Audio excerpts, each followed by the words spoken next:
So what I'd like to do, so Les Dishman's here to help us with any technical issues. So far, we're not having any, so fingers crossed that continues, but Les will stay on the whole time to help us out.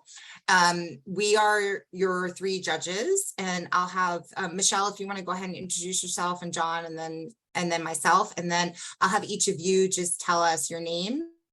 And if you wouldn't mind, the year you are in your education and what your major is. So Michelle, do you want to go ahead? Sure. Hi, everyone. Michelle Castle. I'm out of Chicago, Illinois. I work as an independent consultant, but I have about over 20 years in healthcare compliance, data privacy, business ethics, and HR experience in healthcare organizations, different sectors. So thank you for having me. This is my first year participating. So I look forward to it. This topic is very interesting. So I look forward to hearing from you. Good luck. Thank you. So I'm John Truslow. I work for as the director of ethics for a company called BAE Systems, and BAE Systems is a British-owned, very large defense contractor. I am familiar with ethics bowls. I used to teach at the United States Naval Academy, where I had an ethics bowl team there, and then also that same team competed in the same competition that you guys are in, but my team was 20 years ago. But so I'm familiar with the ethics bowls. I'm really excited to meet you guys, and I don't know if you heard, I'm also from Georgia, so I'm excited to see a team from Georgia do well. Mm-hmm. So my name is Maria Sonnen. I'm the real Maria Sonnen. And I work with John at BAE Systems internally supporting our ethics and compliance program.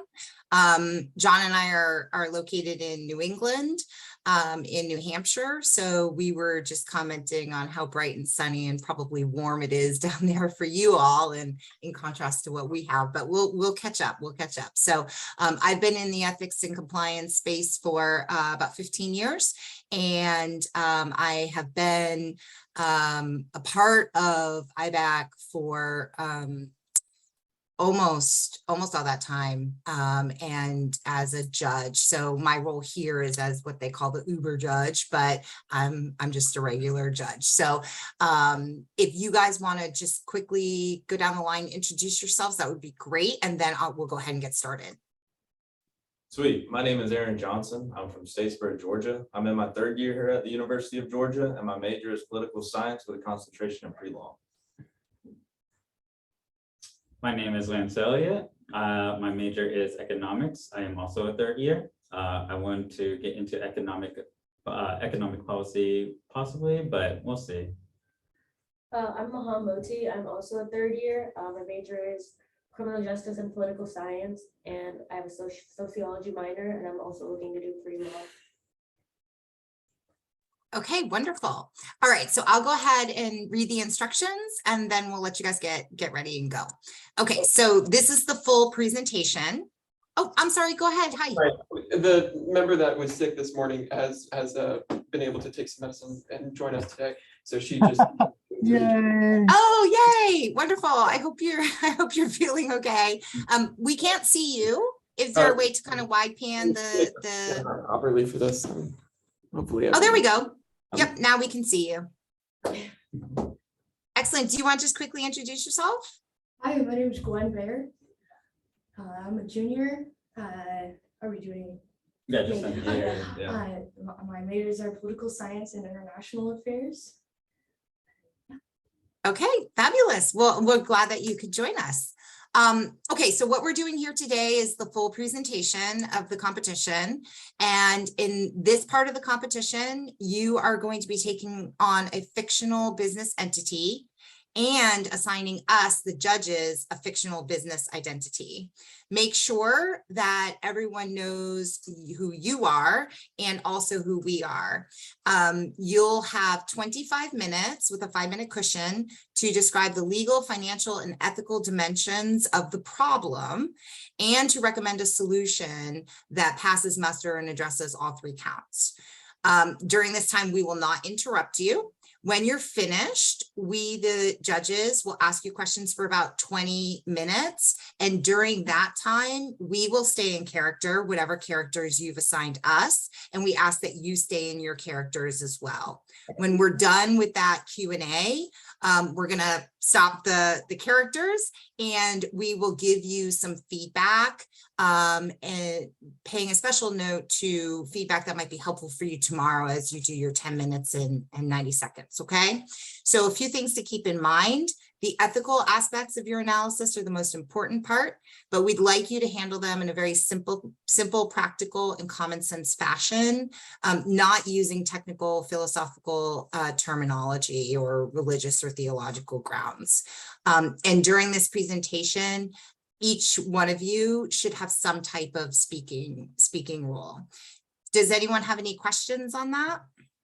Nope. Okay, perfect. So we'll give you all a minute to share your screen, get your presentation up. And then if you want to go ahead and get started and let us know who we all are here. Yes, ma'am. Thank you. Thank you. You're gonna want to move the cursor. Do you know how I don't use that video. Sorry. Who's got it? Goodness, there's-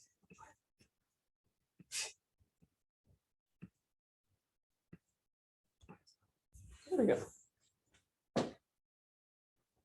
All right. This is me. Okay. Hi, my name is Maham. These are my colleagues Lance, Aaron, and Gwen. We are Bulldog Consulting, and today we'll be talking to you about misinformation on TikTok. We understand that there is a lot of misinformation on TikTok, but we're going to hone in on the medical misinformation specifically.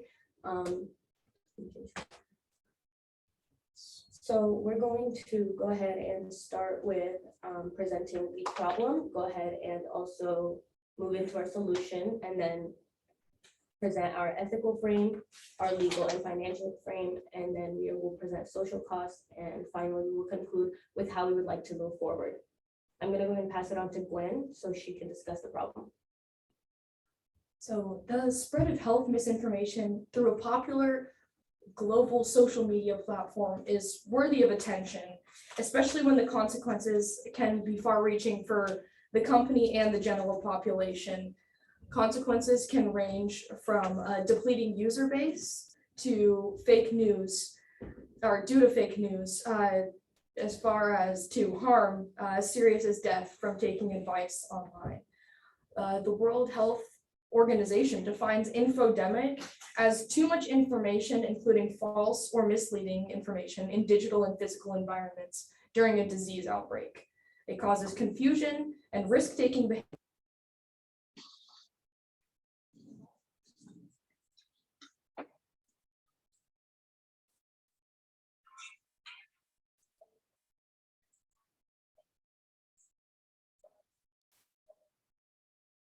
Have we lost sound? Yeah, I'm so sorry. For some reason, we can't hear the people in the room. Yeah, we were hearing you fine when you were talking, when you were defining infodemic, but we can't hear you right now. Can you hear us? Yeah. Can you hear us now? Now we can. Yeah. Yes. Yeah. Do you want to? Yeah, that was just a weird glitch. Do you want to go ahead and start your definition of infodemic again? Absolutely, sure. So the World Health Organization defines infodemic as too much information, including false or misleading information in digital and physical environments during a disease outbreak. It causes confusion, risk-taking behaviors that can harm health. It leads to mistrust in health authorities and undermines the public health response. An infodemic can intensify or lengthen outbreaks when people are unsure about what they need to do to protect their health and the health of people around them. And with growing digitization and expansion of social media and internet use, information can spread more rapidly. This can help us to more quickly fill information voids, but can also amplify harmful messages. TikTok defines harmful misinformation as inaccurate or false, but they define medical misinformation as causing significant harm, not simply flagging inaccurate information. So that is where we have our disparity Next, we have our proposed solutions include promoting transparency through cooperative work with other trusted individual firms and institutions, such as the government through the World Health Organization or the government through the UN, who has already shown that they have a rising interest in combating fake news online. The WHO stakes their claim in good health practices by they think that management of the infodemic should be done through listening to community concerns and questions, promoting understanding of risk and health expert advice, building resilience to misinformation, and engaging and empowering communities to take positive action, which we agree with, but we also want to expand on. Back to you, Maham. So I want to go ahead and take it off with ethical obligation. Our main concern ethically is the concern of freedom of speech. That is a cherished principle that allows us to express our beliefs and opinions without any fear of censorship or reprisal. However, when it comes to private platforms like social media, the question of free speech becomes a little bit more complex. Private companies can set rules and guidelines for what is and isn't allowed on their platforms, but this also means that, this means that they can restrict certain types of speech or behavior that they believe are harmful or inappropriate, even if those forms of expression are actually protected by the First Amendment in a public space, kind of taking that freedom of speech into account. So some people might argue that these guidelines are a violation of free speech since they limit what people can say or express on these platforms. But it is important to remember that private companies aren't bound by the same rules as the government. They are free to establish their own guidelines, and users can choose whether or not to use these platforms based on those policies that are set in place. So while free speech is an essential value that should be protected, it doesn't necessarily apply to private platforms in the same way that it does to public spaces. Platforms have the right to set their own standards, and users can choose whether or not to participate in those platforms based on those set policies. So this kind of takes us to Jonathan Haidt, the professor of ethical leadership, and he argued certain ethical obligations that a platform for discourse requires for its users. To foster that viewpoint of diversity and freedom of speech, these are essential for the pursuit of truth, the development of critical thinking, and prevention of groupthink and extremism. So to balance the benefits of social media with the harms of misinformation, disinformation, and polarization, as these undermine trust, democracy, and public health.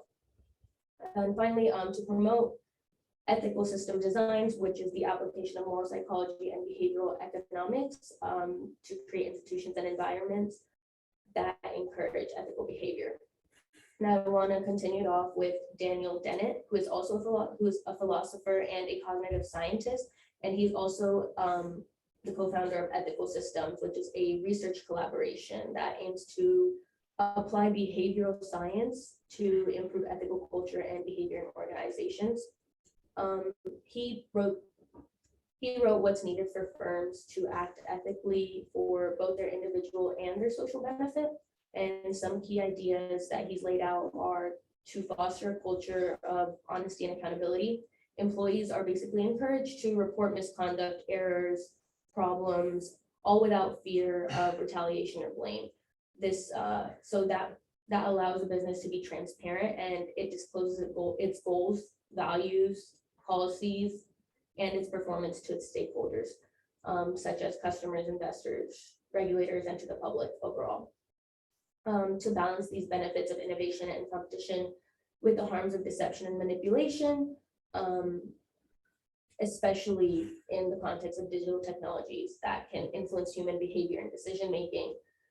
A transparent business respects privacy and autonomy of its users and provides them with a clear and accurate information about its products, services, and its data practices.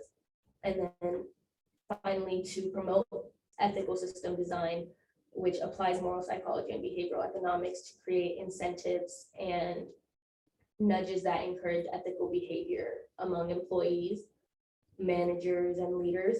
A transparent business also monitors and evaluates the impact of its design choices on ethical outcomes and makes adjustments as needed. I'm going to go ahead and pass it on to Lance. There is also ethical harms that comes with, there's many ethical harms that also comes with misinformation.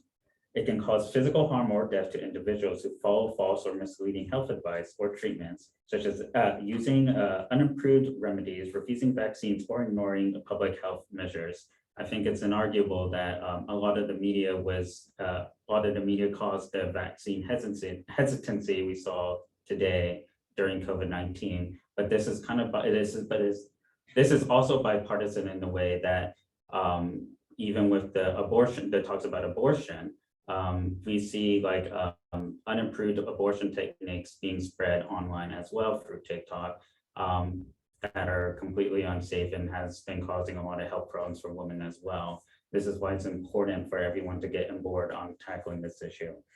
It can cause social harm and division to communities as well that are polarized, radicalized, or discriminated against based on health misinformation, such as conspiracy theories, disinformation campaigns, or extremist views. It can cause moral harm or injustice in society by undermining trust, accountability, responsibility, and health authorities, professionals, and institutions working to protect public health and well-being. So I want to go over why misinformation is a hard thing to address. There's two different types of misinformation. There's implicit misinformation and explicit information. Explicit misinformation is information like eating Tide Pods will cure your COVID-19 illness or something like that. These are very obviously false. Most people will see this and know that it's false. It's not really, this is not really the problem. The problem is going to be implicit information. And I had an example of ivermectin. Implicit information like implicit misinformation like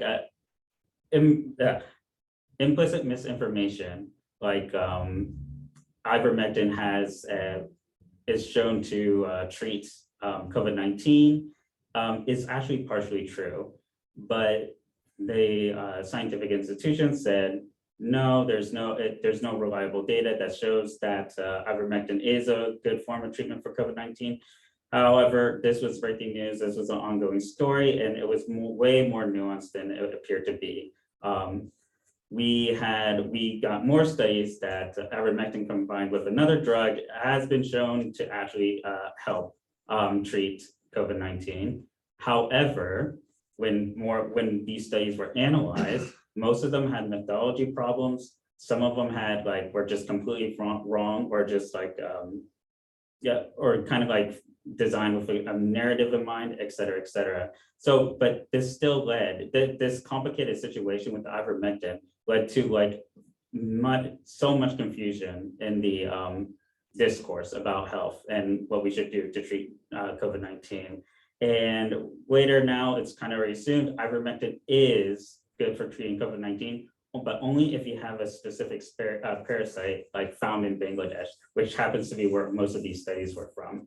And I think the key takeaway here is that just health institutions just telling the public, just trust us, that wear masks, or just trust the science, these studies are false, doesn't help convince a lot of people that need to be convinced. This is why we feel strongly that health professionals and health institutions need to work closely with TikTok to actually engage with the audience and talk about these kind of health issues. And I feel like it would move the discourse to a better direction and help correct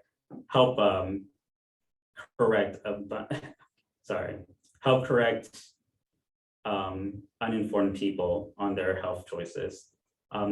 One example I want to give was there was a woman on Joe Rogan that talked about the East Palestine incident And she said that she felt what happened was wrong. The government should be burning all the chemicals in the air. They don't know what they're doing. And she said she changed her mind when she saw a chemist on TikTok talking about how explaining like why burning the things makes the most sense, how the chemicals are non-toxic, et cetera, et cetera. And regardless, I don't know the complexities of that situation myself, but it's easy to see that like TikTok influencers have a big influence on the populace's ideas about like health or like discourse on just complicated topics. And I think that this is crucial. It's crucial to approach addressing this implicit misinformation this way. And I move it to Gwen.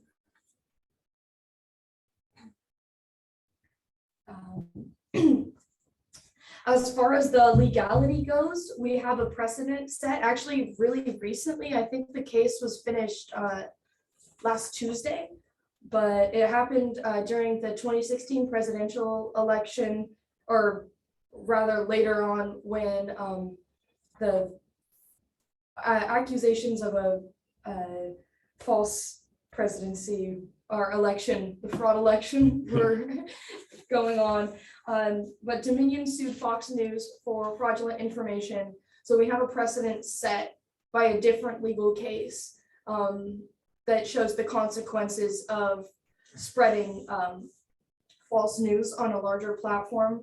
And we also have the problem of misusing freedom of speech can be easily countered because freedom of speech also protects TikTok's right to delete an account that violates their terms of service as a private company. So the legality of this issue is not very serious for the company. I think it's more of just a financial and ethical concern at this point. However, there are a few ramifications TikTok should buy for our firm's suggestion to more closely monitor misinformation, especially medical misinformation in lieu of government bans or restrictions in the case of there being too much medical misinformation, because it is a public platform for discourse. If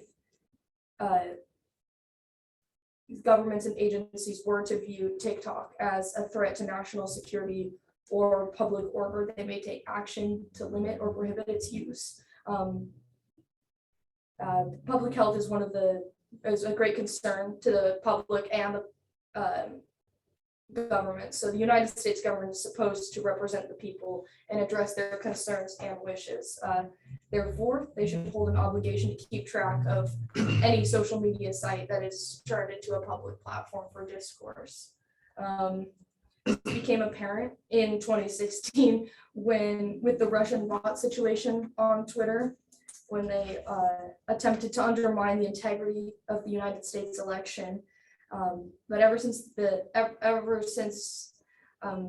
integrity of the election was questioned, the government and Twitter have communicated on addressing potentially harmful misinformation, which we believe is necessary for TikTok as well.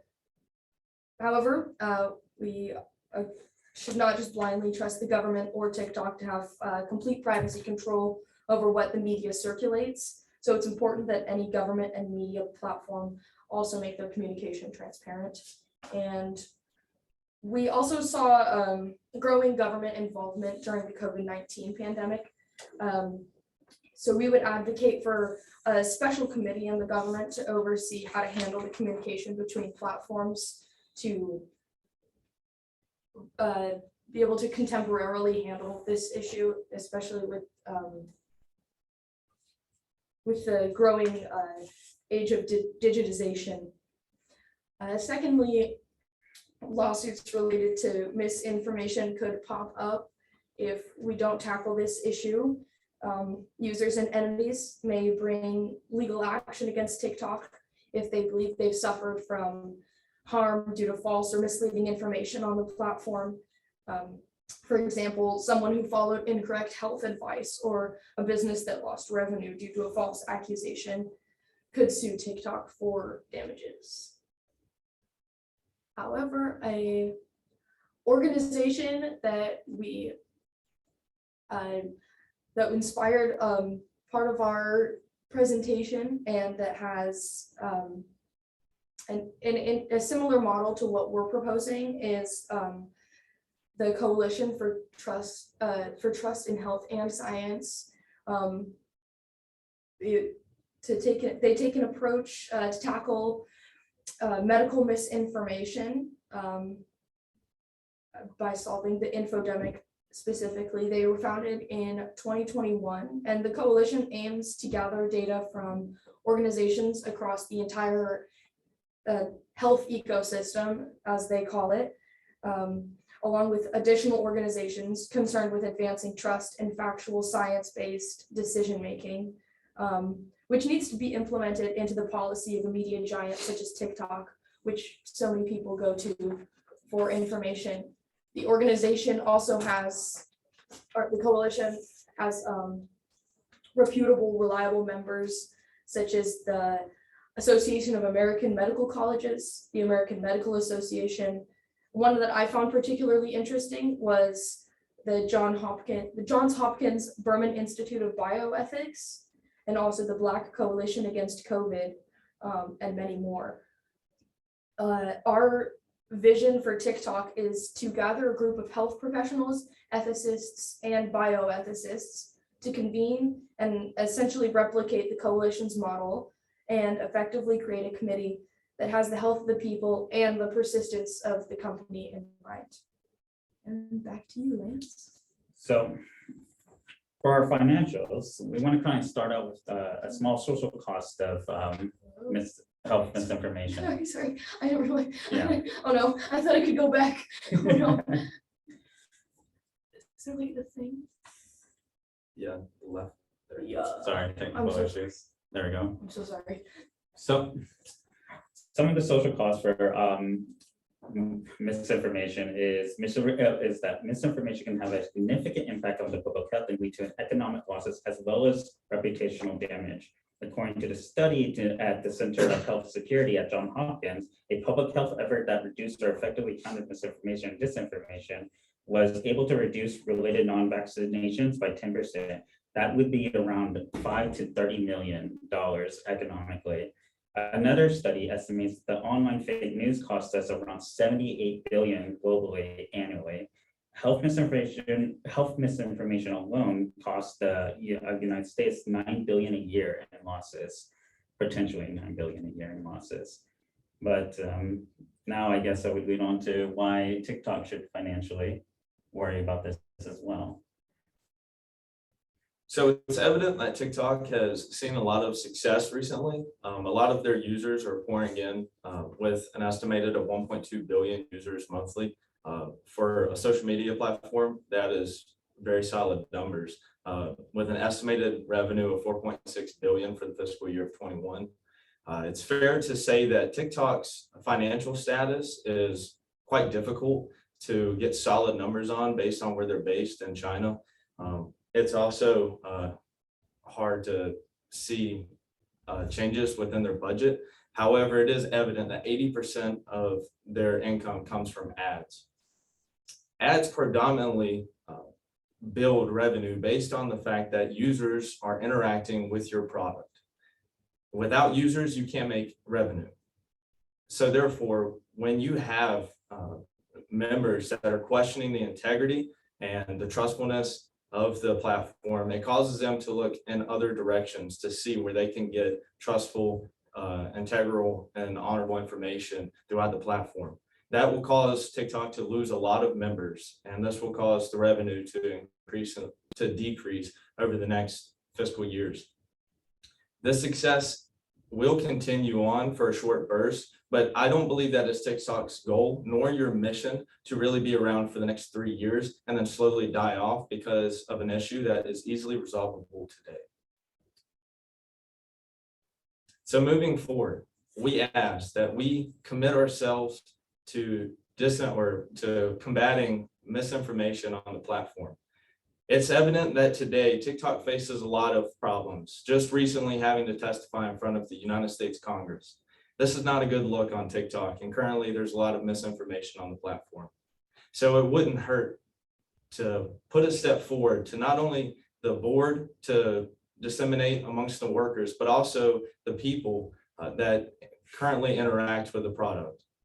This step forward will show that TikTok is not only committed to the people that interact with their product on the daily, but it also shows that you fundamentally believe in integral information and honoring the customer with your promise of combating misinformation, and holds integrity that everybody here can respect the board for passing this motion, and also respecting TikTok for taking a step forward while your competitors are currently lagging behind in this.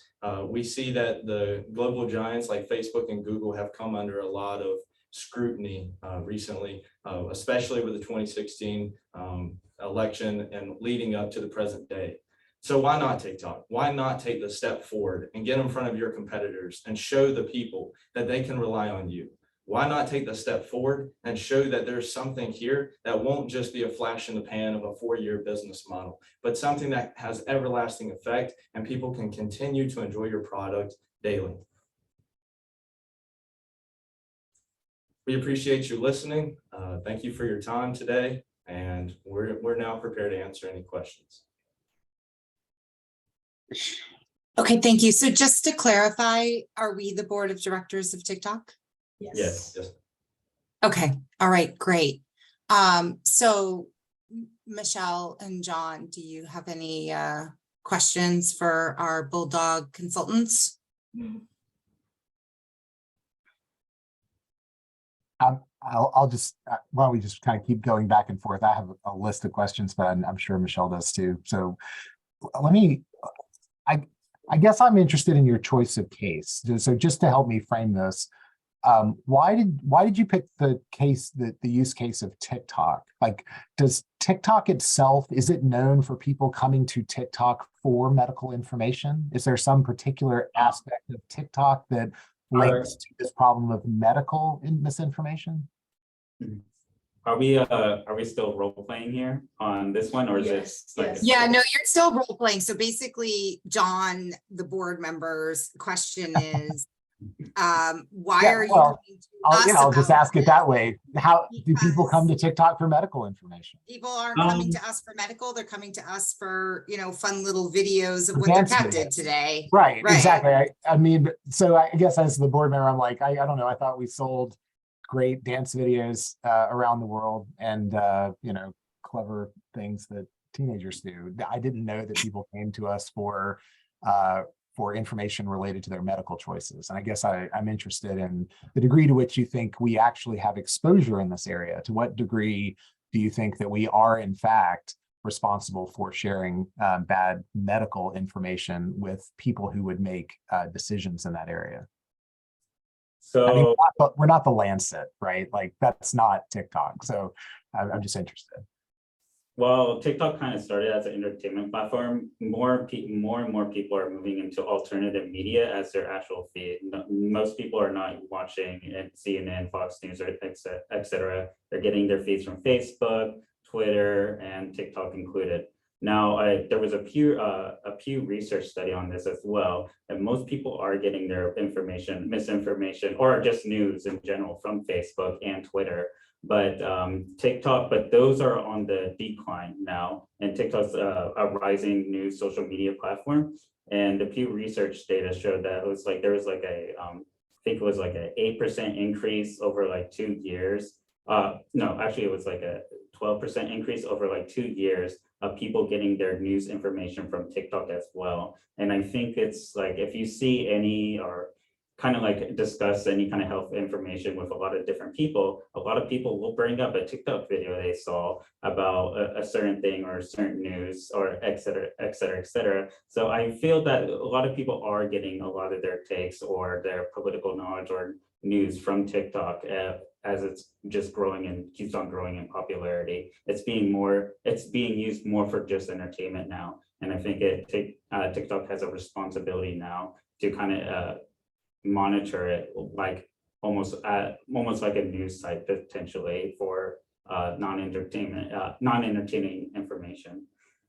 It's, Hey, Sorry, go ahead, please, go ahead. it's also evident that TikTok's business model allows them to give countries an individual use of their product. So for instance, under the congressional investigation, the president of TikTok stated that the experience that American will experience on TikTok and its platform is much different than someone in China. For instance, China's is much more involved with education, and it's not what you see on the daily of, here's a cute TikTok dance or Penny the cat. It's much more, this is, factual evidence. This is scientific evidence. They use it as an educational tool for kids. Whereas Americans, it did start off predominantly with the dances, and a lot of trends came up on it. But as Lance, my colleague, stated, that transition is slowly coming from entertainment into more news media and information that can be used in the scientific field. And now the validity of that, we argue, there's not enough safeguards today to protect an American from going on TikTok, scrolling, getting a scientific message from somebody who claims to be a doctor, and it turns out to be completely not true. Yeah, so, okay, then my follow-up to that, and that's a great segue, is then, okay, if it's on me as, a board member of TikTok to start caring about the content that users are generating and transmitting to other users wherever they are in the world, I guess, like, as far as do I already employ medical professionals to help make these decisions? Or in other words, do I need to become a specialist? Or are you saying that we as a board should simply rely on government to tell us what we should or shouldn't be conveying? Like, in other words, I wasn't clear throughout your argument. Are you saying we have that obligation to employ medical professionals who can make those choices depending on the country, wherever people are viewing this content? Or are you saying that we will only transmit and allow government to tell us what we are allowed to transmit to other people depending on where they are? So when we're talking about communications with institutions and government, we're not saying that you have to follow what the institutions are exactly, everything that institutions are telling you to do, right? We kind of saw this with the TikTok incident, Twitter incident with the Hunter Biden's laptop, et cetera. We saw that government was in communications with Twitter, and because Twitter wanted to know how they were dealing with this and new breaking news information that they weren't sure was true or false, right? They tagged it to stop the spread of the virality of it, because they didn't know if this was Russian misinformation or if this was actually like true news site. It was kind of like a very strange scenario where they didn't know how to handle it, Twitter didn't know how to handle it. So they asked for advice from the government on how to handle it. The government gave Twitter suggestions. They had talks with their board on like how to handle this and other people. And I feel they handled it as well as they could have. This kind of bleeds into like TikTok's misinformation. A lot of them is going to be news. Say like the ivermectin example I was giving you. That's breaking news information. To TikTok, we don't expect TikTok to know everything about the medical side of it. We're just advocating that TikTok, to help address if something needs to be blacklisted, de-algorithmized, or just deleted in general, that they have communications with the government and these public health institutions so they can make wise decisions on how they should proceed with like very, very viral possible misinformation. But so you're saying then that I need to have medical people on the TikTok staff that can understand how to interface with government to interpret those directions? Is that what you're saying? Yeah. Okay, so you're saying I need to employ some medical people who can make sense of government advice about what my users can do on my site. And on that committee, not just medical professionals, but also bioethicists and ethicists, to make sure that the information that is being spread to the public is done so in an ethical, like moral way, and bioethicists to make sure that any health information isn't being necessarily misconstrued, especially in this age of digitization. We have a lot, information is conveyed differently, so making sure we have different people on the committee who can, I guess, smooth around the edges to make sure the information flows to the public and from health professionals. All right, thank you. Michelle?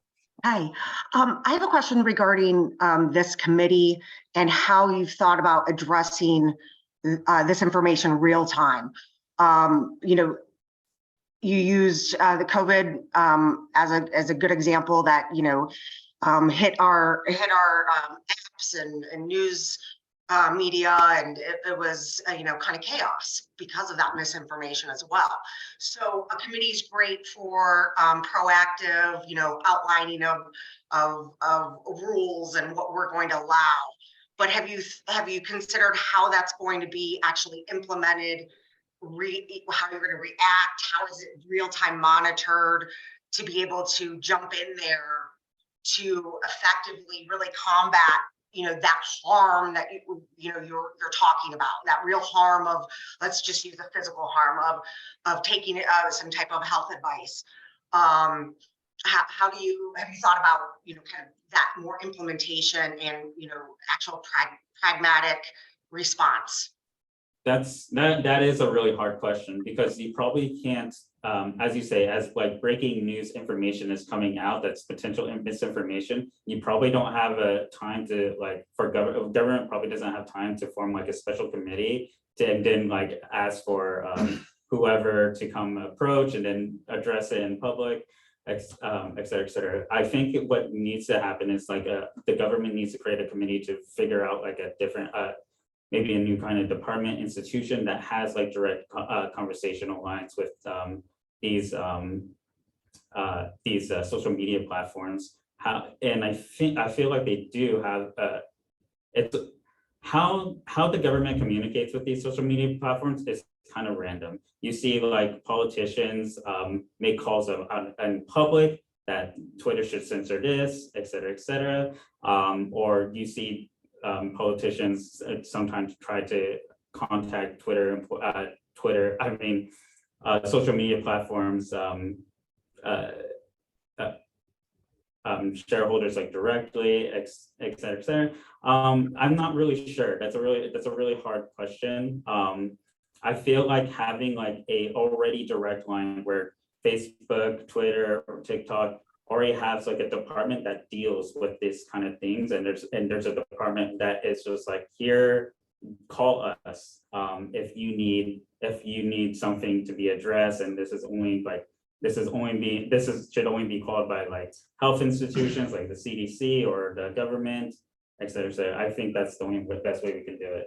I would also argue More of that a governmental liaison, like a government affairs department. And TikTok.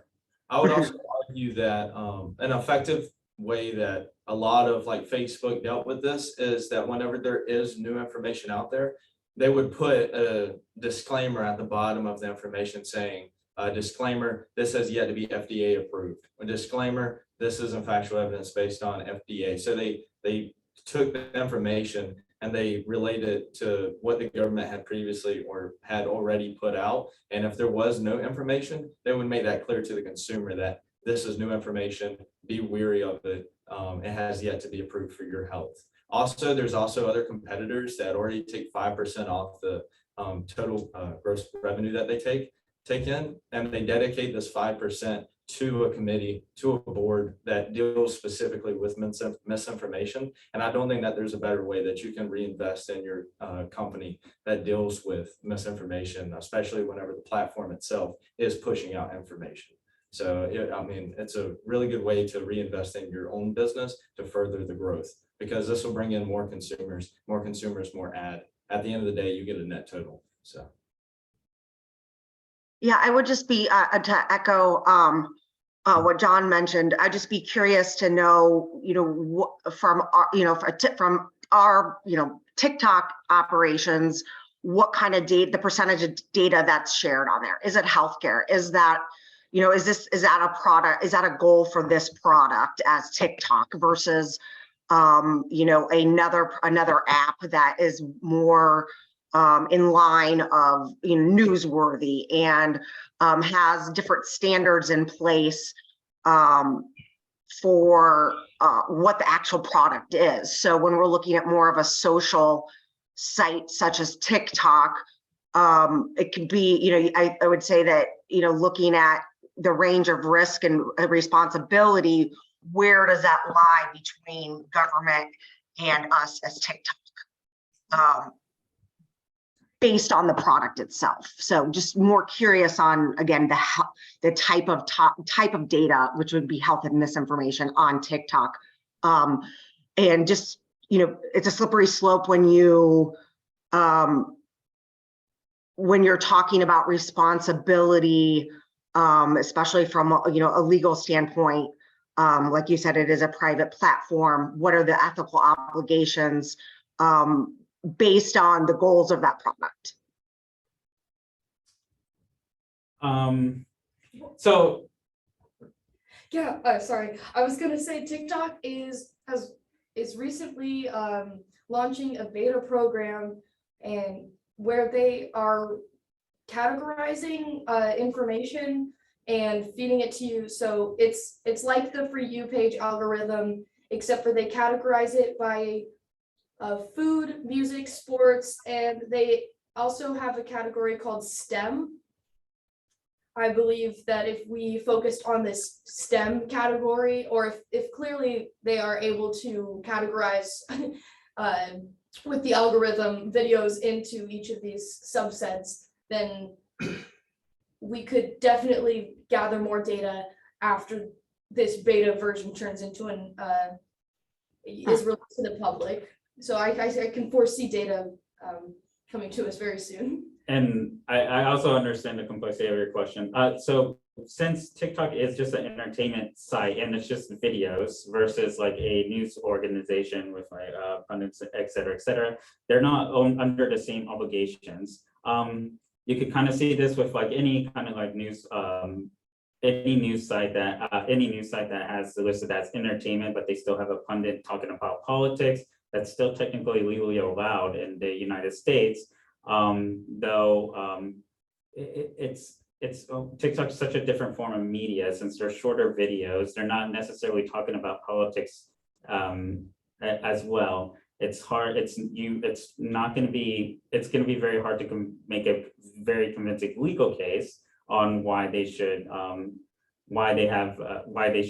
categorize these and be very careful with like things that entertainment that could look like news. And I think that's almost unavoidable. That's still in talks today. I think what's best is that TikTok realizes that if the site becomes like a source for very bad news or very bad health misinformation or interpreted as such, government would probably step in and we're seeing it now. They are possibly in talks about banning TikTok due to security reasons with China.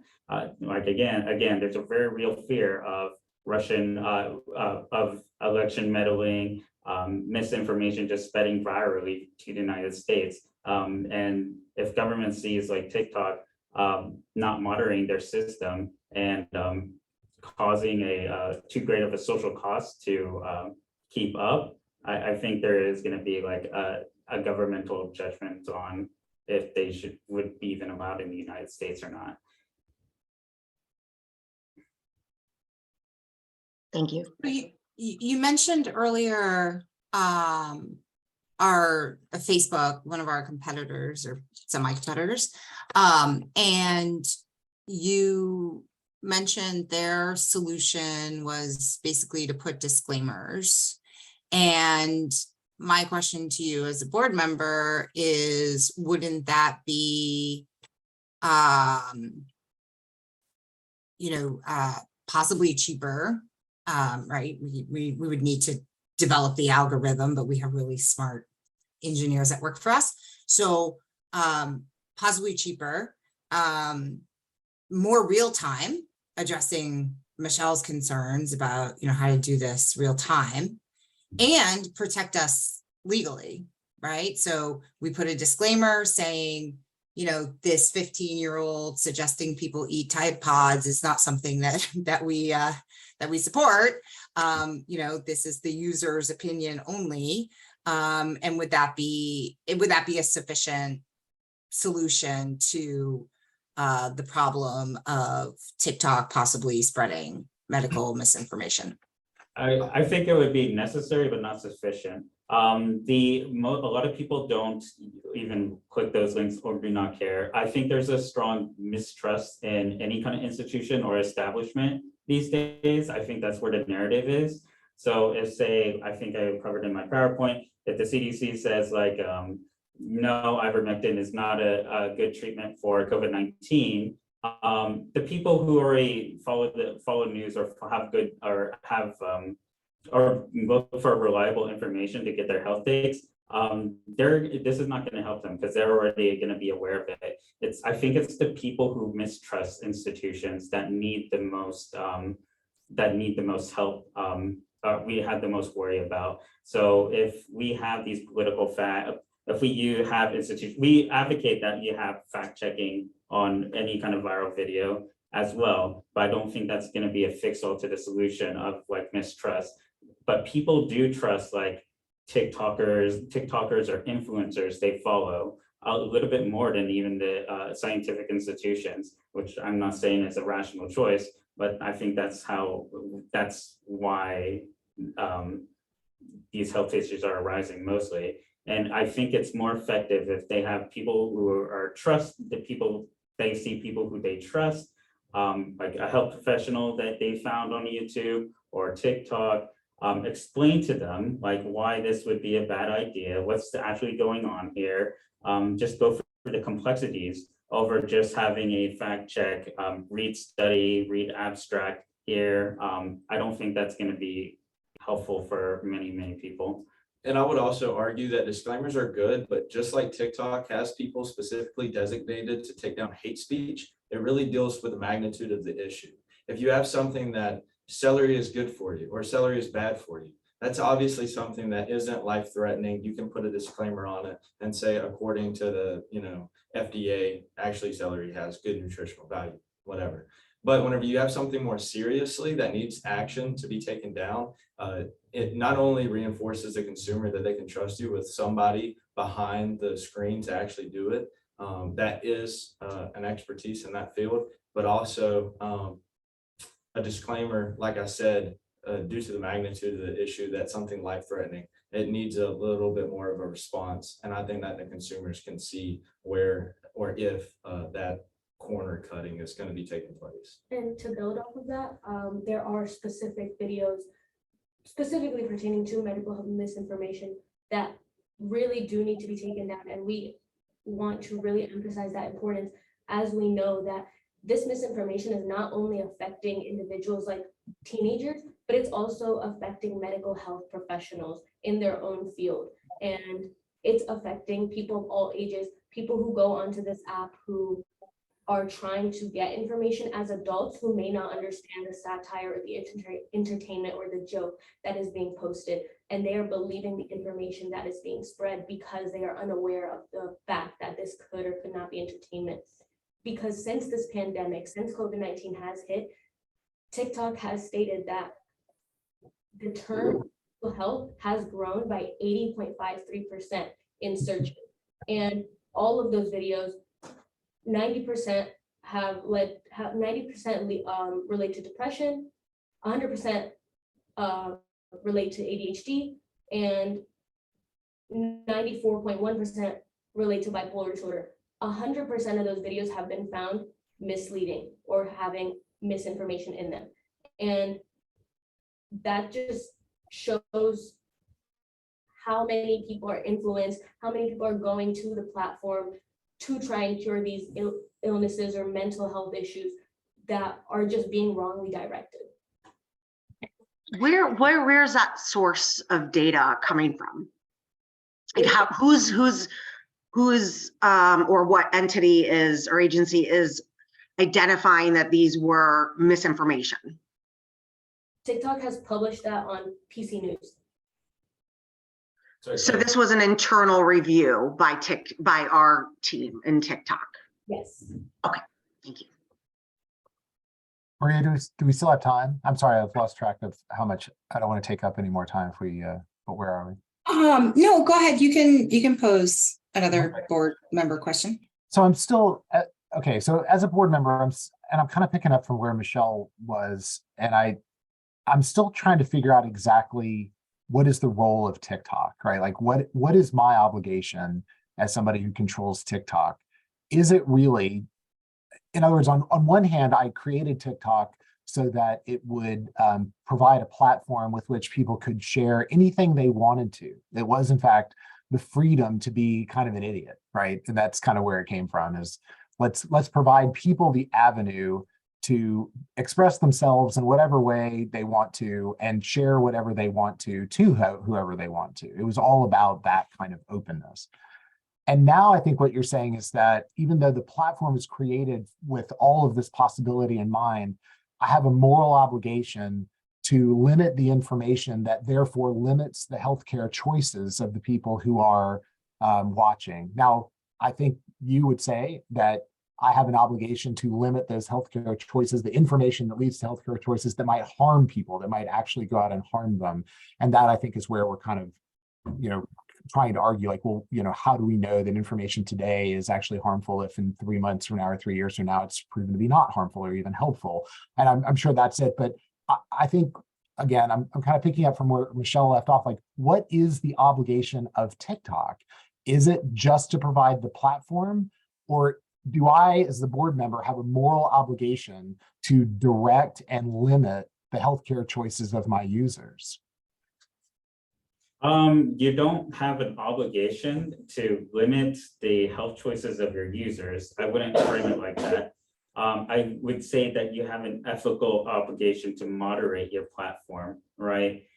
Say, and this is, if this is a general ethics thing, if you create a platform, you're not going to host specific content out of just the right of freedom of speech. You're not going to say, well, we will allow like any kind of racist material or hold like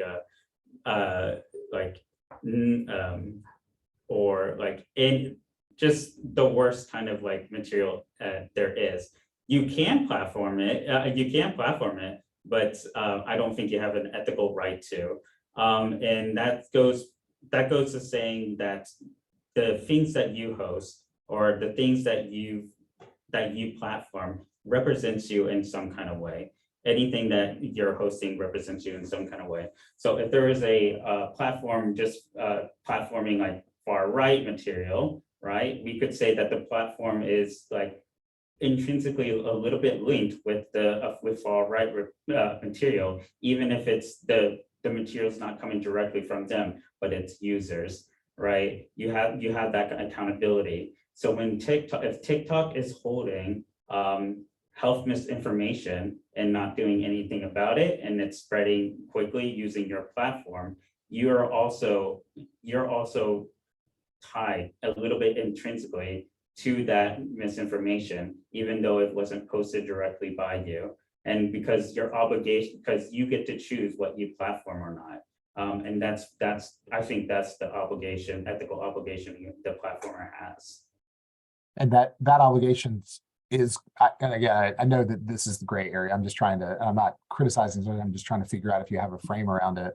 It feels like one argument could be my obligation as a board member is to create that platform in which all ideas are hashed out. So if somebody puts up a racist video, it's the user's obligation to go and criticize that racist video. It's other users of TikTok, it's their responsibility to get on and say, that right there is something that we do not tolerate. That is something bad. That's another user's obligation. And so again, I'm trying to figure out if one argument is that it's other people's responsibility to engage with bad ideas and to put them down and to provide arguments. Why do I have to short circuit that learning? Why is my job as the board member of TikTok to say, no, you can't even have that discussion. I'm taking out these terrible things so that, you poor children don't have to ever be exposed to bad ideas. Everything you platform, there's never just gonna be a huge free speech platform, right? Every kind of platform is gonna head in one direction or the other. What you wanna do is make sure I think you have an obligation, ethical obligation. If you're a board member and you create just a platform and you believe in freedom of speech and pure freedom of speech, when you can create kind of most heinous kind of material online or offensive material online, I get that is in your right as well, but it's just how you say, you're still gonna have to take an account that that's gonna represent you. I don't think there's any ethical way that you could disconnect what's on your platform since you're hosting it, since you have the power to stop it with yourself. You're always gonna be tied by the things you do, the things you create, the people you inevitably harm with like whatever you made.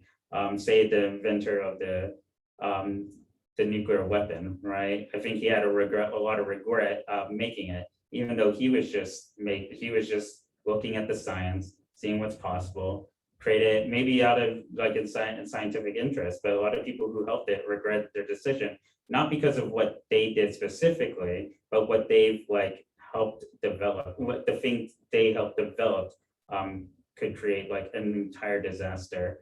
And I feel like they're kind of morally right in the fact that my time, my person was dedicated into something that would cause a net harm at the end of the day, which I wouldn't feel justifiably right, obviously, if I was not just a egoist or however you want to say it. Thank you.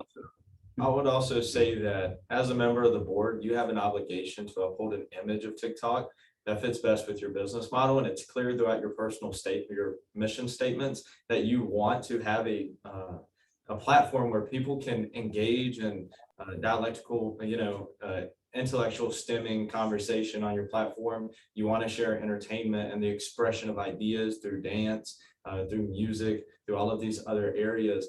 However, you also have an obligation as a board member to show, hey, this is what TikTok embodies, a healthy environment of showing, interpersonal expression to the external world through these things. So it's really, do you want that individual, whenever he shows a video of hate speech or shows a huge act of racism, to say, hey, look at this video on TikTok? Because at the end of the day, that's what you're facing. Look at this video on TikTok, and what portrays in that video is a direct reflection of what the board members today decides that they want. And so whenever there's a lot of misinformation, going back to the topic at hand with the health field, whenever you see a dramatic, huge case of misinformation on TikTok that is harming, I'll give an example that is affecting us today, specifically with the Dobbs v. Jackson decision coming out of Mississippi and the overturning of Roe v. Wade. We see a lot of people get flung to abortion rights, and they went to the platform of TikTok to, express their opinions. However, with that, there was also a health concern there of people sharing things of, hey, did you know if you do this, this can make you have a self-engaged abortion. I think that you have a responsibility to the people to not only, portray, to show face as the board and say, hey, we don't stand with this. We want to protect an individual's health, but also the image of TikTok standing behind truth and integrity to the health field and rely on people who are much more engaged in this field than somebody that did 2 Google searches, looked at a link and said, hey, this is healthy. And you then have a 16-year-old girl who goes and engages in this practice and has dire health consequences because of it. Okay, ooh, all right. So we're going to drop out of our board roles, and you guys can drop out of your consultant roles.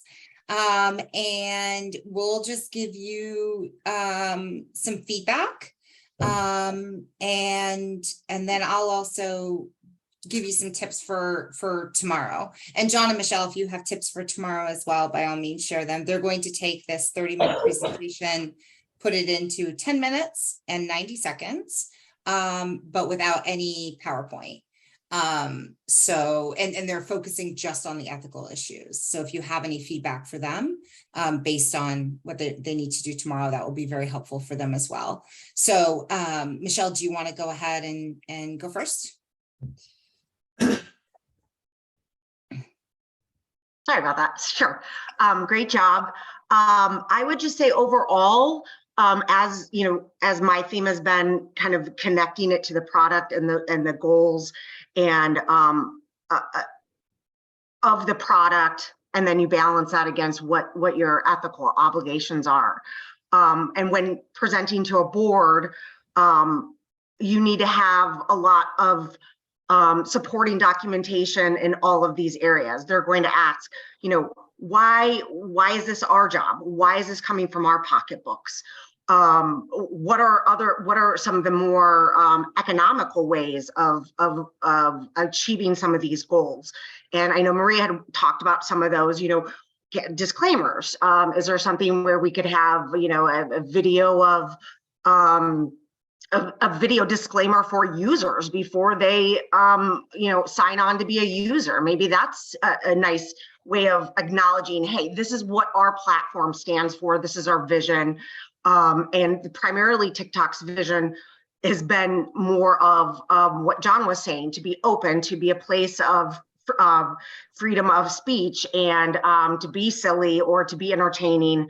And if that's where the product is leaning, it's more difficult to prove the case of that's an obligation if that's not what type of product we're producing. Because then all of those other things come in line with their responsibility. It's not just saying we don't want this to happen. That the implication is what do we have to do as a company to make that happen? And does that even meet our goals? Well, that, you know, financially, can they afford to do that? We know that they make obviously, you know, high revenue, but, you know, with that kind of balance. For tomorrow, I think you had some great sources and reference points. I would advise to look through those and focus on actual healthcare and healthcare information and medical information examples. You used a lot of great references talking about misinformation about you know, political issues, election issues, things like that. And that is very important, but you need to refocus to why do we need to be, you know, why does the board of TikTok need to be concerned about this?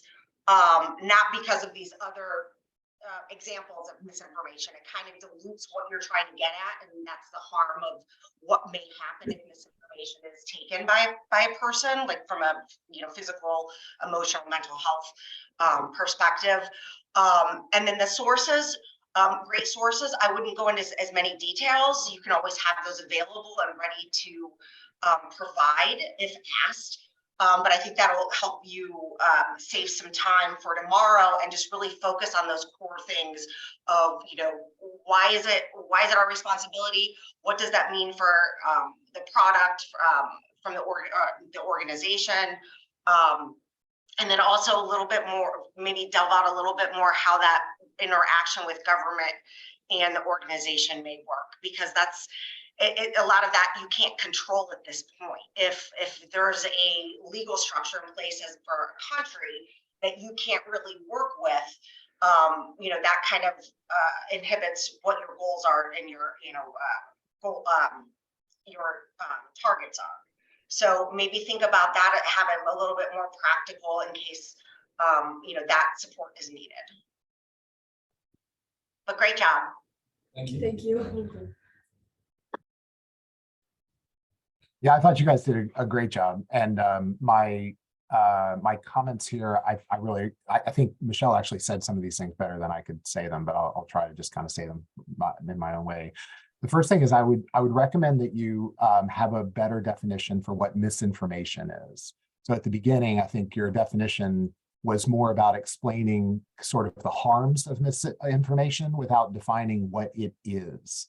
And without that knowledge of what is misinformation from your point of view, it was harder for me to kind of go, well, you're finding this kind of gray, scary thing, and it's bad for me. I get that, but I didn't really get a definition of why you considered some things misinformation and some things not. So, just off the top of my head, I thought, okay, if I had asked the German government about their healthcare advice, they would have said that the Jews caused typhus, right?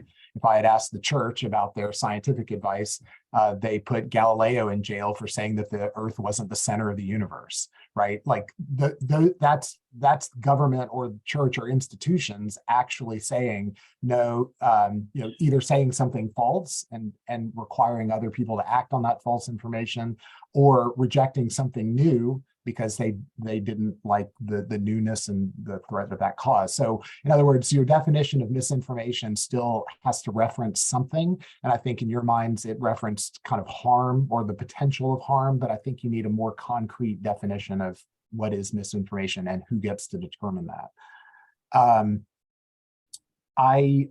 This is where I think Michelle probably said it better, but for a company like TikTok, we probably would spread misinformation if it made us more money, right? Like there's actually a pretty strong argument that if we created this platform with anything in mind, it was not either to have a platform for sharing or for giving the truth about medical information. It was, in fact, so we could make money by enticing people to engage. And if we felt that they were engaging over misinformation more, we might actually be inclined to allow more misinformation. So I think your argument needs to be a little bit more understanding of the trade-offs involved, right? Of the purpose of our organization and what trade-offs we might need to make for moral reasons.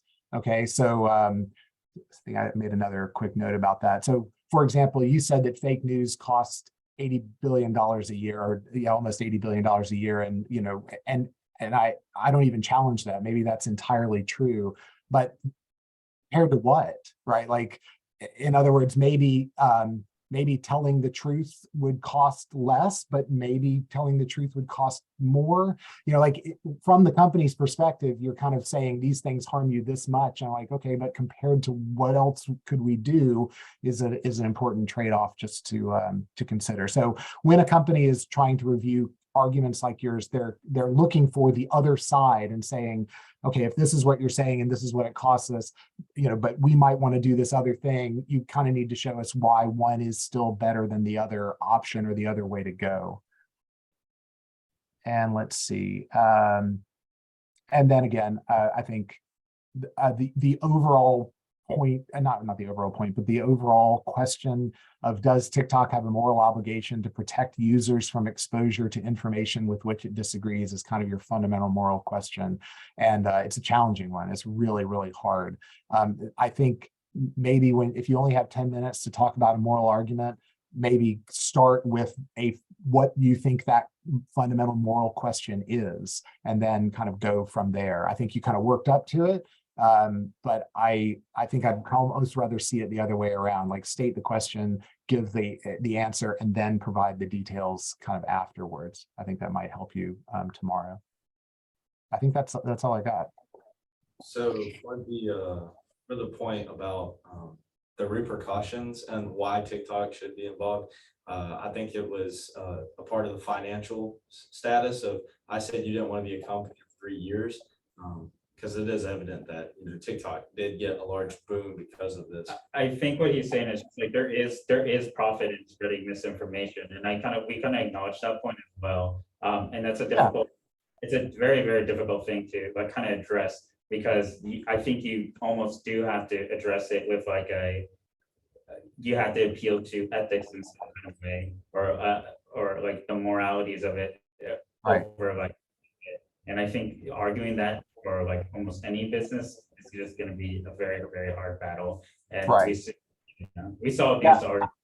I think that's kind of inherent. I mean, so I acknowledge everything you guys said. You're exactly right. And I didn't mean to imply that you didn't touch on it. It's just that the way that your presentation went, it kind of siloed those things and not compared them.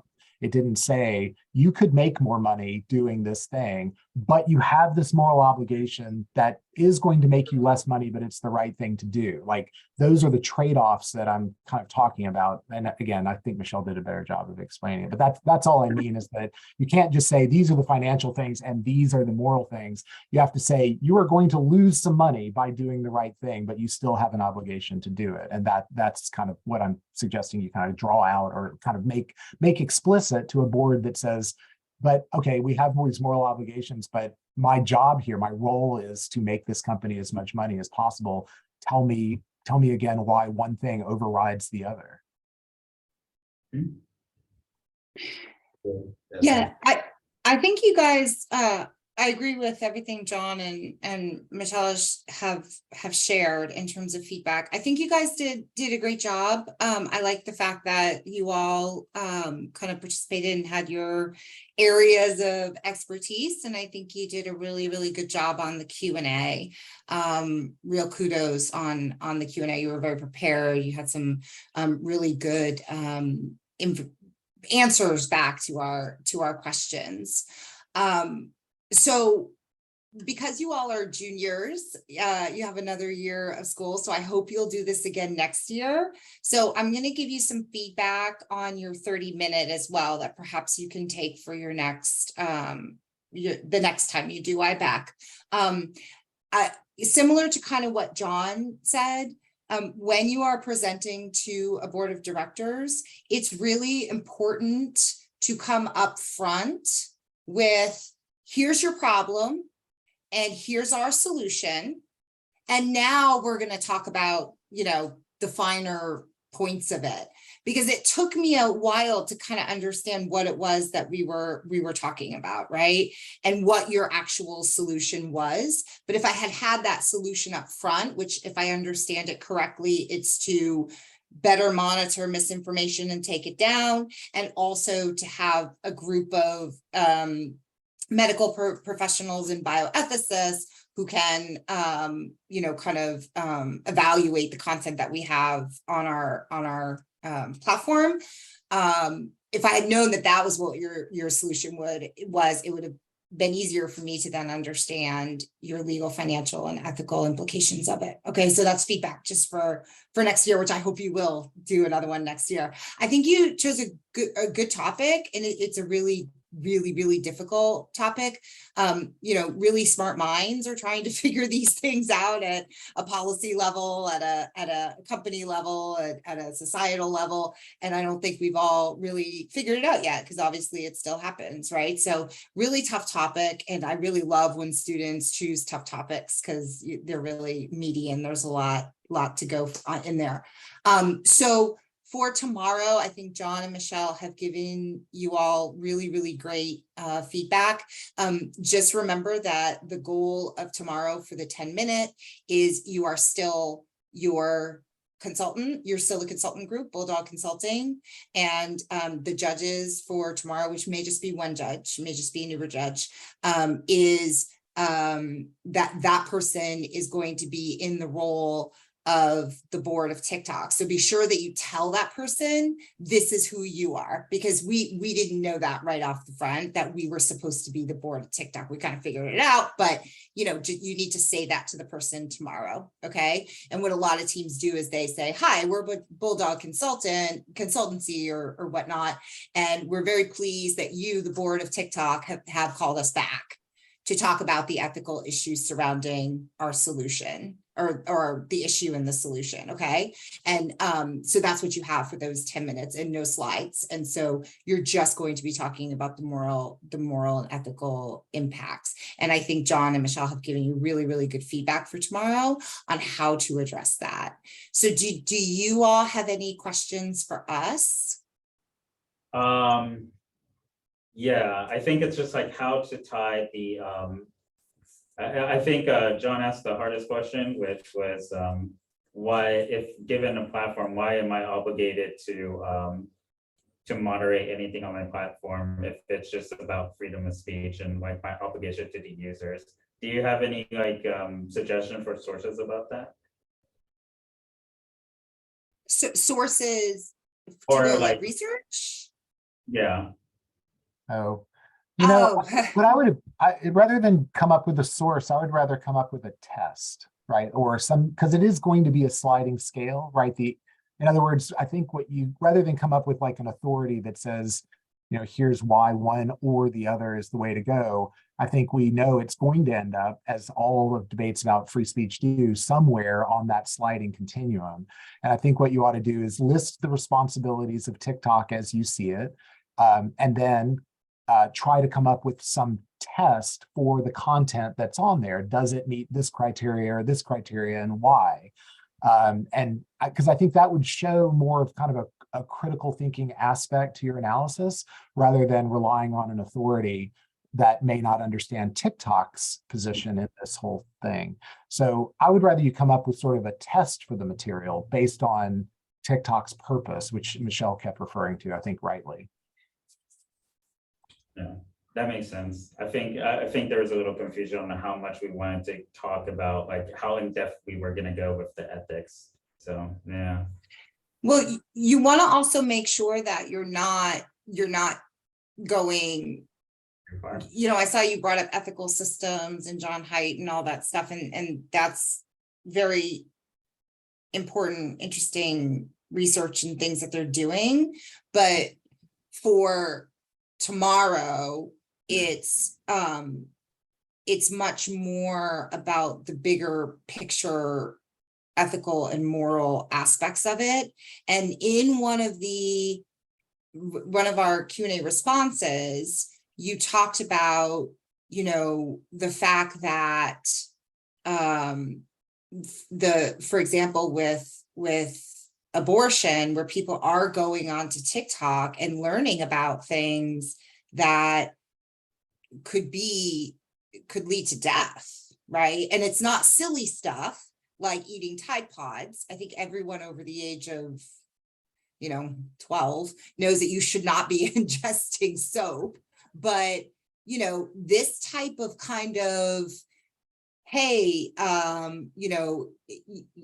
you're in a desperate situation, here's a home remedy for your desperate situation that worked for my sister, but then leads to that person's death. I mean, that's, I think, if you want to touch on like, where is our moral obligation as a company, is we don't want to have that on our corporate conscience, right? That was allowed to happen on our watch, because like you said, when as a platform, our reputation becomes what our users post, right? So I think it's like, I think you kind of need to, John's talking about like the weighing, right? How much of a moral obligation do we have as a company?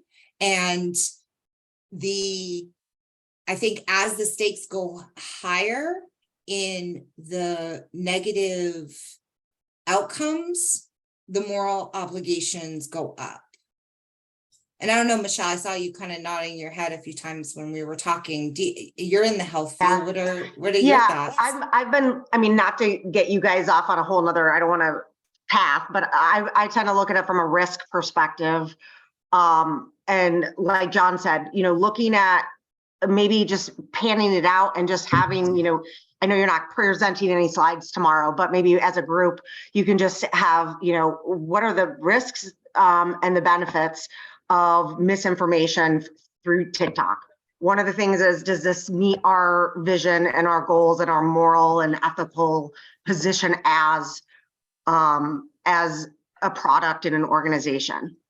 For example, one risk is reputational, just like Maria was saying. Now, if they don't, again, you got to, link it. If they don't care what their reputation is, then it doesn't matter. But we're saying that they do have somewhat of a stance on corporate ethics, may not be in their top 5 values about misinformation of health information, but pointing out those things, and maybe as Maria said, using kind of stronger examples like the abortion example or something else that would be very detrimental to kind of show really, this is why we find this ethically important to us. We're not talking about these little things, and maybe that then you talk into, maybe mentioning that, that the actual implementation of any controls or actions that you put in place is, based off of that risk. It doesn't have to be an all or nothing position on internal controls. You can spend let's just throw a number out. You can spend $100,000 on a new internal audit, program, or you can spend, $50,000 on putting some things in place based on that risk and how far you want to go. So and to circle it back, I'm sorry if I threw out too many methodologies, but just looking at it in simple terms, this is the risks, this is the benefit. This is what we're talking about that could really happen. Yes, this is our obligation as an organization. And this is what could happen if we do or don't do that. So that could be legal ramification, reputational damage, obviously financial. So really talk to why this change is needed, particularly to this issue, and why it's pragmatic and important, not just, we think it'd be nice to put this in place and spend all this funds and time and money on organizing it. But this is where we can make a small impact in today's world. We want, and maybe that's also another argument, we want to be an open space. We want this to be free flowing. But we also recognize that, as an organization, that we should take on some kind of responsibility in making that just really, that impact meaningful, and what you're going to put in place and reasonable to the organization, that it's not too expensive, that it's not overburdensome, and that it's actually addressing the issue. If you can't get so let me just throw that out. Think about it. If, you can't get to something quick enough that someone hurts themselves, let's say, some misinformation, are you really achieving that goal with the things you want to put in place? That's why I asked about that earlier. So what do you do about those really important things? Because those are the ones with the biggest impact that's going to happen from a healthcare perspective. So maybe just kind of take a step back after this, this session, and just kind of think realistically, common sense. This is what our arguments are, and then build in with all of those, supporting facts, the mission statements, what the effects may be if it's, harm or death, and what our obligations are.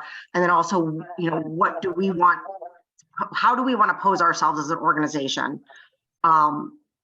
And if that is super important to us, and that big scale of this is our ethical standpoint, this is where we want to make money, and where do they meet?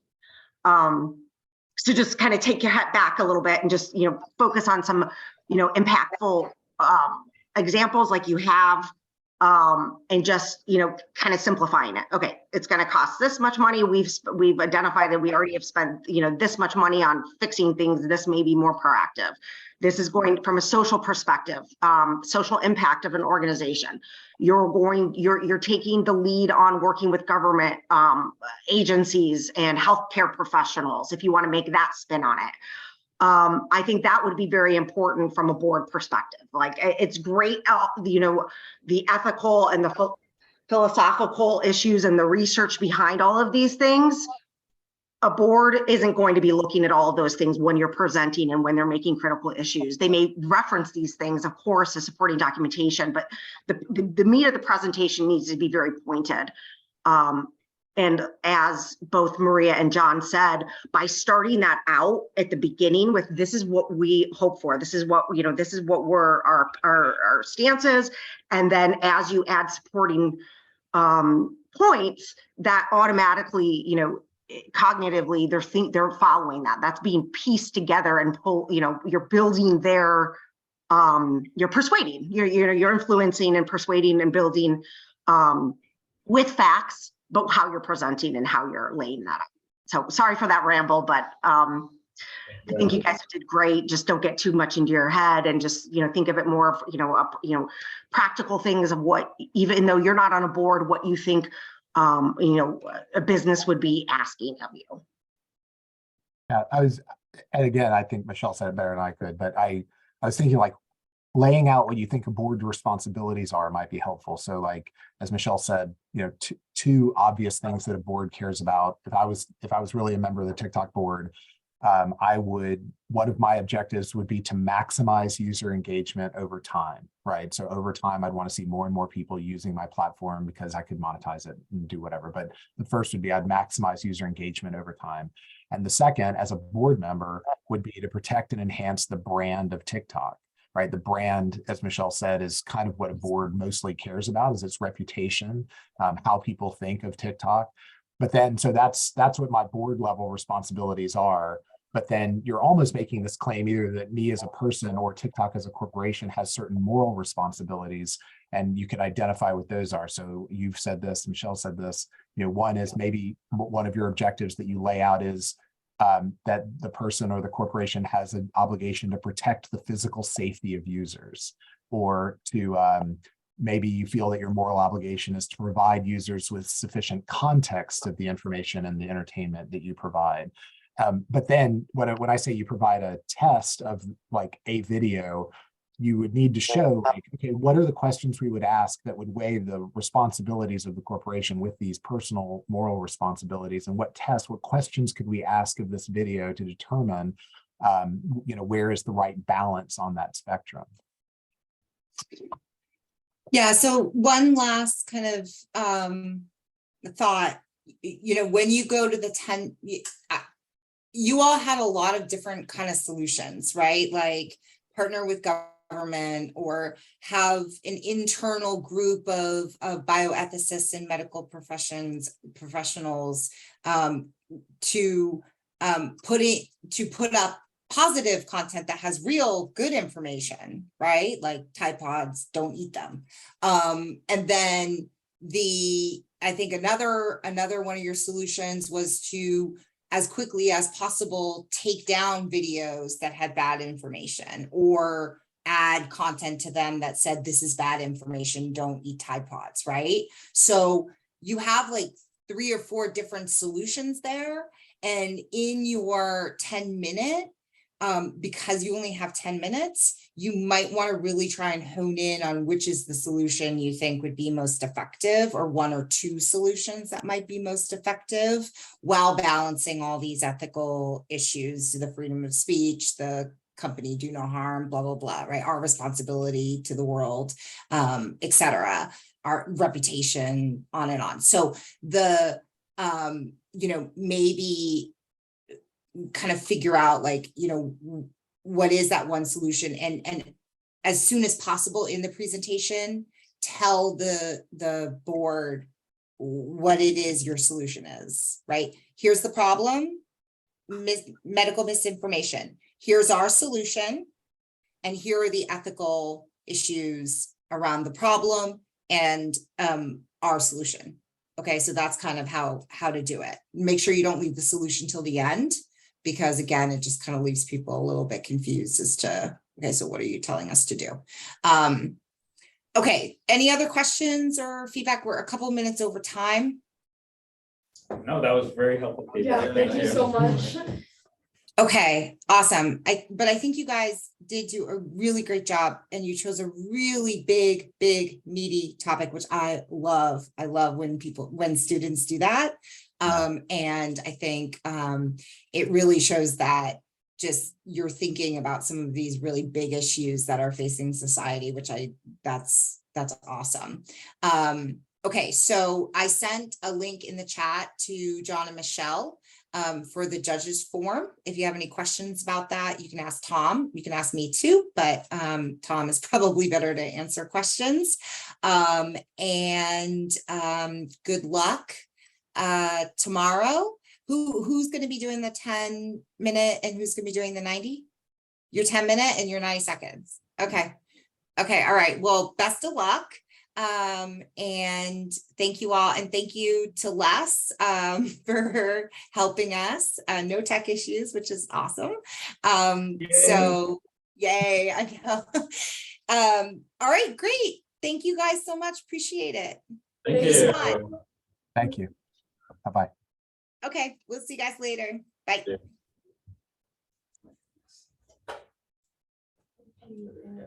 You guys want to step apart?